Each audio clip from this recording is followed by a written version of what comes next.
ఇలా ఫార్మాసిటీ కడితే చాలా మందికి వేలాది మందికి ఉద్యోగాలు వస్తాయి. వీళ్ళు భూసేకరణ అడ్డుకుంటున్నారు. మీరు చేయలేదా భూసేకరణ అంటే? మేము చేసినప్పుడు భూసేకరణ ఇట్లా చేయలే.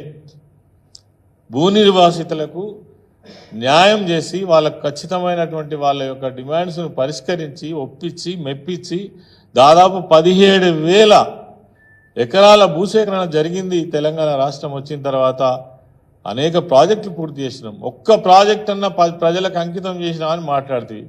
కాళేశ్వరం ప్రాజెక్టు పూర్తి చేసి ప్రజలకు అంకితం చేయలేదా?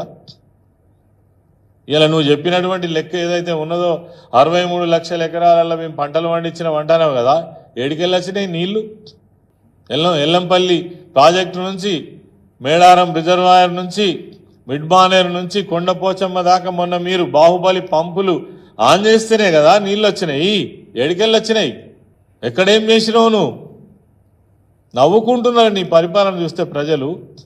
కనీసం ఇవాళ కల్లాల దగ్గర జవాబుదారీతనం లేదు. పచ్చిబడ్లు అమ్ముకుంటున్నారు 1800కు 1900కు.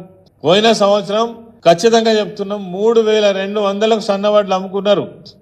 ఇలా 2600కు తెగనమ్ముకుంటున్నారు. సిగ్గుందా మీకు అసలు? లక్షలాది మంది రైతుల నోళ్లు కొట్టి కడుపులు కొట్టి మేమేదో పెద్దరికం చేసినాం, మేమేదో బాగా చేస్తున్నామని మాట్లాడు. పైకెళ్ళి గత ప్రభుత్వాన్ని, కేసీఆర్ గారిని, అంటే కేటీఆర్ గారిని, హరీష్ రావు గారిని, బీఆర్ఎస్ పార్టీ నాయకులు ఎక్కడ మాట్లాడితే అక్కడ వాళ్ళను అంచివేసేటువంటి పోలీస్ వ్యవస్థను నిర్వహిస్తూ మళ్ళీ నిన్న మీరు వేములవాడకు వచ్చి ఇంత దారుణంగా మాట్లాడడం ఏదైతే ఉందో, ఇంతకంటే దరిద్రం ఇంకొకటి లేదు ఒక ముఖ్యమంత్రి.